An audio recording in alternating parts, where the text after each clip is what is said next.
नमस्कार, मैं हूं निशु शर्मा आपके साथ। आइए रुक करते हैं कुछ खास खबरों की ओर। भारत और अमेरिका ने आर्थिक संबंधों को और गहरा करने की दिशा में एक और कदम बढ़ाया है। बता दें, इस मामले में भारत चाहता है कि उस पर लगाए गए कुल 50% टैरिफ को घटाकर 15% किया जाए और रूस से कच्चा तेल खरीदने पर जो एक्स्ट्रा 25% पेनल्टी लगाई गई उसे पूरी तरह खत्म किया जाए। माना जा रहा है कि इन दोनों देशों के बीच चल रही इस वार्ता से नए साल में कोई ठोस फैसला निकल सकता है।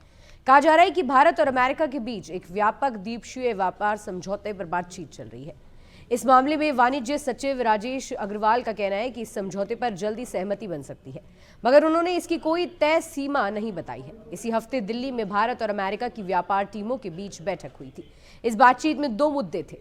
इसमें पहला मुद्दा एक बड़े और स्थायी व्यापार समझौते पर था, वहीं दूसरा अमेरिका की तरफ से भारत पर लगाए गए 50% टैरिफ को हटाने या कम करने के लिए एक फ्रेमवर्क समझौते पर था। आइए आपको बताते हैं, अगर अमेरिका भारत का प्रस्ताव मना कर देता है तो इसका असर क्या होगा।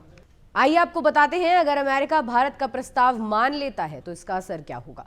बता दें कि अमेरिका भारत पर लगाया गया 50% टैक्स घटाकर 15% कर देता है और रूस से तेल खरीदने पर 25% की पेनल्टी हटा देता है, तो भारतीय सामान अमेरिका में सस्ता होगा, जिससे वहां हमारा एक्सपोर्ट बढ़ेगा। साथ ही भारतीय कंपनियों को फायदा होगा, ज्यादा ऑर्डर मिलेंगे और रोजगार के मौके बढ़ सकते हैं। इसी के साथ ही भारत में डॉलर ज्यादा आएगा, जिससे अर्थव्यवस्था मजबूत होगी। वहीं भारत रूस से सस्ता तेल बिना डर के खरीद सकेगा। इसके कारण पेट्रोल डीजल के दाम काबू में रहेंगे। वहीं दोनों देशों के रिश्ते और बेहतर होंगे और आगे बड़ा व्यापार समझौता आसान हो जाएगा। वहीं अगर अमेरिका भारत का प्रस्ताव नहीं मानता है तो भारतीय सामान अमेरिका में महंगे रहेंगे, जिससे हमारी बिक्री घट सकती है। इसके चलते कुछ इंडस्ट्री पर दबाव पड़ेगा, मुनाफा घट सकता है और नौकरियों पर असर भी पड़ सकता है। इसके अलावा रूस से तेल खरीदना महंगा या मुश्किल हो जाएगा। इस वजह से ईंधन के दाम बढ़ सकते हैं।